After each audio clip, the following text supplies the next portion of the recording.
நம்ம இன்றைக்கி சாரா சோமேட்டில் கீரை கருவாட்டு தொக்கு செய்ய போகலாம் வாங்க.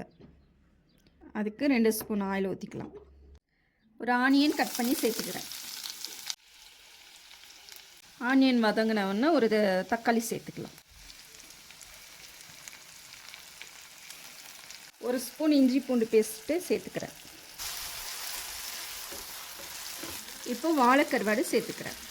1 ஸ்பூன் சிக்கன் மசாலா, 1 ஸ்பூன் மிளகாய்த்தூள், 1/4 ஸ்பூன் மஞ்சள்தூள், 1/2 ஸ்பூன் உப்பு போட்டுக்கலாம். இப்போ பாலக்கீரை சேர்த்துக்கலாம். மூடி போட்டு 10 நிமிஷம் வேக வச்சுக்கலாம். கீரை வெந்து வந்துருச்சு. இப்போ 1/4 மூடி தேங்காய், 4 முந்திரி, 1 ஸ்பூன் ஜீரகம் சேர்த்து அரைச்சிருக்கேன். அந்த பேஸ்ட்டை இதில் சேர்த்துக்கலாம்.